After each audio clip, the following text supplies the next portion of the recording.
Welcome to October. Hi, it's Martin, and that's right, we're in October. We're in the last quarter of the year. Now, can you remember at the beginning of September, I encouraged you to think, how would I like to finish the year strong?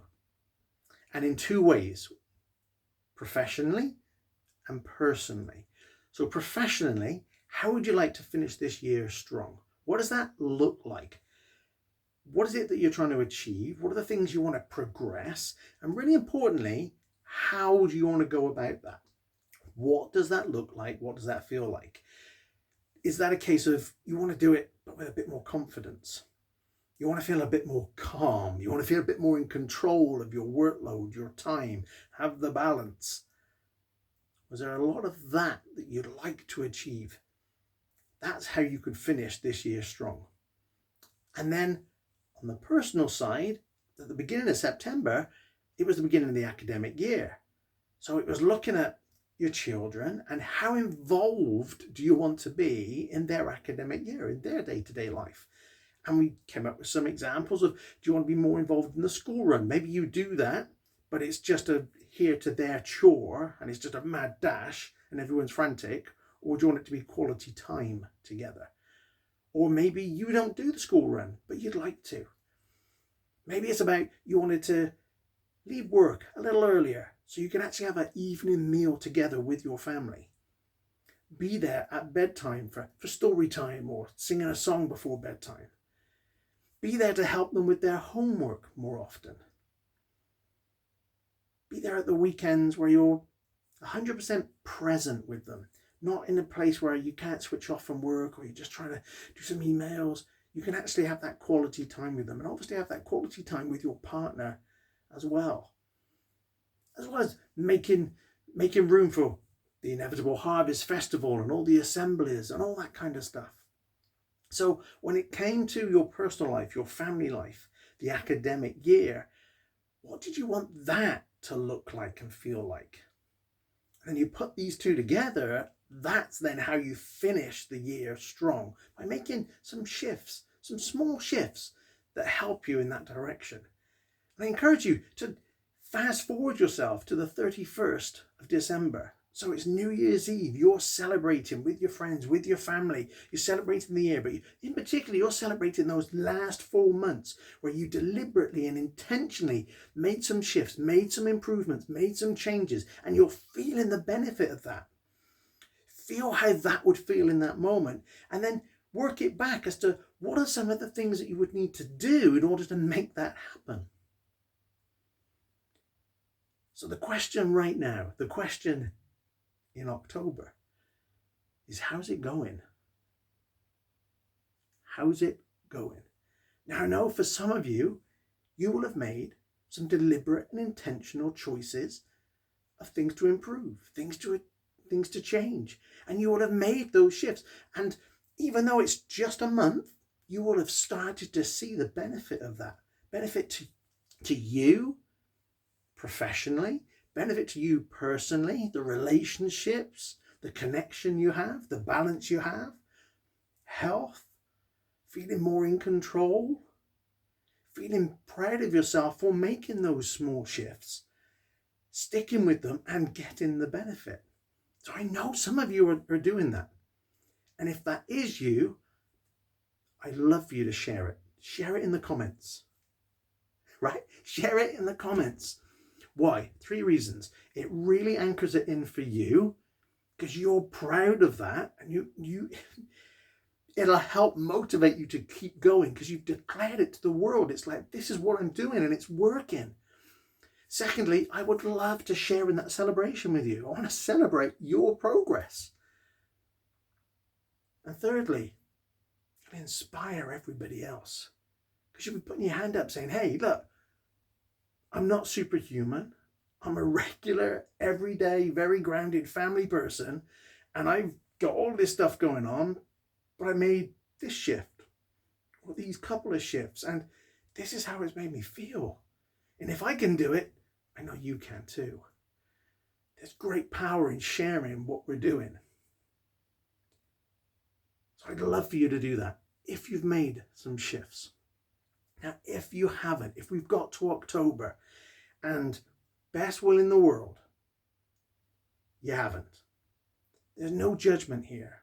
I'm not standing here going, oh, well, you should have. I told you in September. That ain't going to help anybody. And I get it.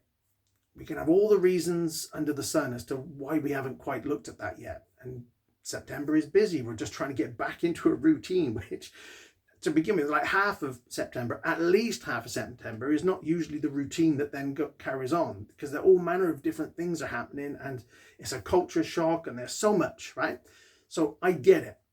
And so if it's been like that, breathe for a start. So the question is, so what are you going to do now? Here we are in October, so a month has passed. Okay. What are you going to do now? You take some time just to step back and go, right, how am I going to finish this year strong? This is now not the final third of the year. This is the final quarter of the year. How can I finish this strong? And let me give you 3 things to do. 3 simple things that you can do right now, and they will not take you that long.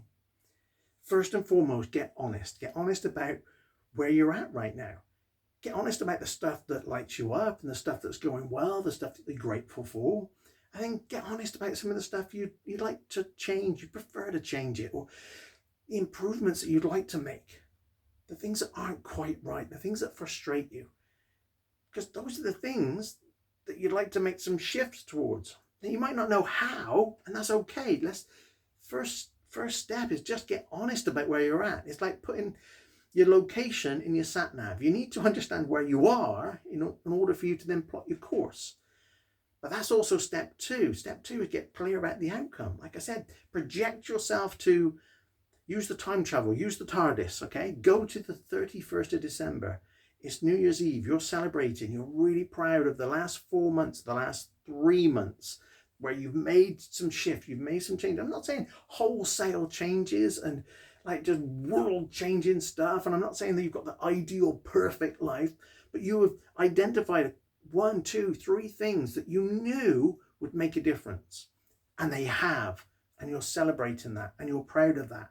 And you're setting yourself up for 2024. Because this isn't just about finishing the year strong. This is about making that momentum, getting that progress, and then setting yourself up for an amazing year next year, because you'll continue that and continue getting the compound effect of all the benefits. So step 2 is get clear on where you want to be, the outcomes that you're looking for. Not, I want to achieve this project, I want to complete this project. How are you living? How's your day-to-day life? How are you feeling about that? And then step 3 is go deep into why. So you've got that nice outcome that you're looking forward to. Why is it so important? Not, I could do it, I ought to do it, I should do it. Why is it a must? And use one of my favorite frameworks, 7 levels deep. Ask yourself 7 times. You go, well, the outcome I'm looking for, why is it a must? Well, it's a must because, right, so that because, why is that important? And then you'll answer that, well, that's important because, and why is that important? Do it 7 times and you will get down to a core, a raw, an emotional reason why it's an absolute must. And you need that kind of purpose. You need that strong why, because life is going to happen. There are going to be distractions. Stuff's going to come left field. If you're going to continue towards that outcome that you want, you're going to have a really strong why that's going to get you through all of that. Do those first 3 steps, and you can do them by yourself right now. Get honest about where you're at. Get clear about where you want to be. And let's just use the end of the year as our benchmark right now. It's not like I want my life full stop. Let's just fast forward 3 months. And then deep as to why. That will set you up.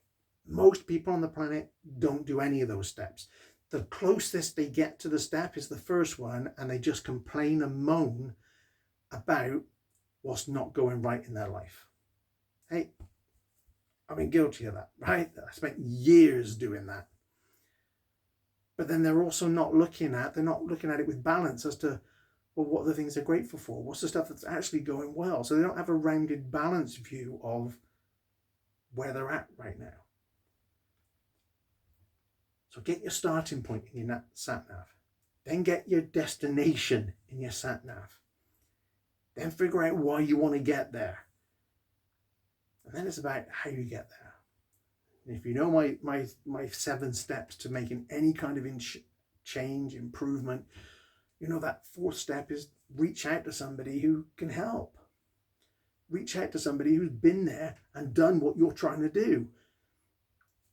Because they've got the fast track. They can save you time, pain, suffering, trial, error, because they've already done it. So get the fast track from them as to what works. But right now, just do those 3 steps. Do those 3 steps and it will set you up. And I know it'd be easy for October, because here's why I get so passionate about this. Because, okay, September's gone, and okay, how easy would it be for October to go? You know, it's half term at the end of October. It's Halloween. There's probably harvest festivals and stuff, and there's now like a little bit more urgency business wise to get things done. And October is going to be no less busy than September, right? In fact, it might even get busier, and there might be even more things that we need to navigate. So it'd be very easy for us to go, yeah, I'll do that, and time goes on, and then it's November, and then the time pressure in terms of work and the year end, all of that is really kicking in now, and we've got one eye on Christmas and Thanksgiving and fireworks night and all manner of other things that are going on. There'll be more assemblies, and there'll be more demands in terms of the academic year, and you know, your children would have been going through tests during October and November. So all that stress and anxiety about that. And so there's lots to keep us occupied. And then come December, let's face it, you ain't going to make any, if you haven't done it by December, you're not going to have making any shifts into December, because, you know, it's all hands to the pump. So all of a sudden we get to New Year's Eve, and you're looking back and you're thinking, oh, Martin said about the New Year's Eve and thing, and then looking back and all the progress I made, it's not changed. I haven't had time. I've been so busy. I haven't done it. So then we'll roll on into January, and then you'll get caught up in all the New Year's resolution stuff, and you'll make that New Year's resolution. I'll have more balance. I'll be around more for my kids. I'll be healthier. I'll be fitter. And you won't do the stages. You won't get honest about where you're at. You won't get clear about the outcome you're looking for. You won't go deep on the why. And then within 2 weeks, you'll be back to where you were, and you'll just be keeping on with the grindstone. Look, I'm not trying to be a jerk with this. I really am not. And just being truthful and just being honest. I've been through that. I've lived that existence, and it's not fun. The true joy and aliveness you can get from life isn't there, because you're always rushing to the next and the next and the next, and it's always busy and busy, and you don't feel like you've got any time. And before you know it, months have gone by, years have gone by. I don't want that for you. There's a better way. You can have great professional success, however you wish to define that. And you can have balance with your family. It's not one or the other. But the chances are, if you think it's just one or the other, you've probably had some role models in your life in the past, family, friends, or people out there, that's how they operate, and you just think that's how it is. Well, go and find the role models that don't do that. They probably used to, and now they've learned how not to, how they can make a massive difference professionally, but also have the balance, also have the health, also have the connection and the relationships. It's possible, but we've got to step back and we've got to say, hey, enough is enough. We've got to make this happen. I don't want you to have months go by, years go by. Like I said, I did that. And the additional thing that I really feel it, because especially if you've got a family, how long do your children stay young? How long do they stay in those precious moments? You'll hear this from every parent that's had their children grow up. Time is precious. Make the most of it. Be there for them. I remember when my eldest, I could hold him in the palm of my hand. I remember when his little hand would be in my hand, and we'd walk to preschool, we'd walk to nursery, we'd walk to primary school. Big beaming face of, just full of aliveness, right? And the wonder of the world. I remember that. My eldest he's now a man. He's finished formal education and he's out there in the world. Like, blink and it's gone. And it's so easy for us to be so busy and just I'll get to that. I'll make more time when. I'll have more balance when. I'll be less stressed when. I'll spend more time with my family when. Well, that when is what I call the 30-second of never-ary, right? If you let it, it just won't happen. You've got to be deliberate and intentional. You've got to go, hey, I need to make some changes here. I need to make some improvements. I'm not going to completely change my life, but I just need to be a little bit better and do a little bit better in terms of the life that I would like with my family and professionally. So when I talk about any of this, it comes from the heart, having been there, having done that, and also knowing that when you leave this too long, things don't stay the same. They get worse. Health-wise, they get worse. Connection and relationship-wise, they get worse. And all of a sudden, you've been so stressed and you've been so busy that you've missed moments, precious moments, moments you can't get back. And I don't want that for you. So it's October. If you've made some changes, if you've made some improvements, small shifts, share them, shout about them, inspire everybody else, and celebrate your success. And if you haven't yet, it's okay. But what's not okay is us having this same conversation in 3 months' time, or 6 months' time, or a year's time. Get honest about where you're at. Get clear about where you want to be on the 31st of December. And why. And that'll set you up for an incredible quarter, a last quarter. That'd be the thing that starts your last quarter, the last part of the year, finishing it strong. And then if you want that support, reach out. And everything I've talked about is what I help people with on a daily basis. It's what I support people with. Now, if you want to become an astrophysicist, I'm probably not the guy, right? I could probably get you into the right mindset and the right focus and the clarity so you can go make that happen. But I'm not going to be the one that's going to help you be an astrophysicist. But all this stuff about balance between professional life, your personal life, feeling more calm, more in control, more confident, it's what I do. And I do it with heart because I care, because I've been there and I've felt it. I felt the good times and I felt the not so good times. And so let's lessen those ones. Let's get clear right now, the last quarter of the year. Let's finish it strong. How do you want your professional life to be? How do you want your personal life to be with your family? And then it would be an absolute privilege if you want to reach out, bring that work with you, and then we'll go through it and make sure it's crystal clear and make sure it's deep enough for you then to build the plan to get you there. Thanks for watching, and until next time, see you soon.